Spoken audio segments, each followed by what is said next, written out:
So matapos ang tatlong magkasunod-sunod na pagkatalo ng Golden State Warriors mga kaibigan, ay ito na sa wakas nakabawi na ng panalo ang Dubs kalaban ang Phoenix Suns pa rin na tumalo lang din naman sa kanila sa last previous game ng GSW. Nanalo po ang Warriors sa game contra Suns na nagtapos sa score na 119-116. Nagawa ng Dubs na makasurvive sa laban kahit na-eject si Draymond Green sa laro.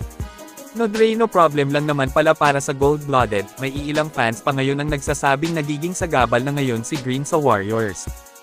Sabi ng maraming fans ay pabida daw po si Dre, isang dahilan rin kung bakit nagkasagutan noon sila ni Durant. Ngayon naman mukhang ayaw itong masapawan ni Jimmy Butler. Balik tayo sa naging laban ng Dubs vs Suns early second quarter ay lumabas na si Dre sa laro at nanalo naman sila.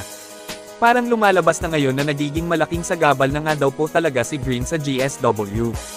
Sinasuggest ng marami na dapat na i-trade na ng Warriors si Draymond, kung saan matunog ang usaping masasama siya sa trade package kay Giannis papuntang Golden State. Kayo mga kaibigan, ano ang masasabi nyo tungkol kay Dre? Mag-comment lang po. Samantala kumpiyansang-kumpiyansa ang coach ng Suns sa pagdepensa kay Stephen Curry. Naalam naman po natin na nalimitahan nga nila si Steph sa huling game nila bago ang rematch. 15 points lang si Curry kaya kampanteng-kampante lang ang coach ng Phoenix na matatalo nila ulit ang GSW.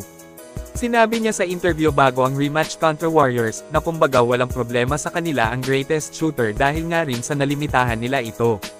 Ngunit sa muling banggaan nila ay nagtala na ang GOAT shooter ng 28 points, at medyo maalat pa dyan ang shooting ni Curry.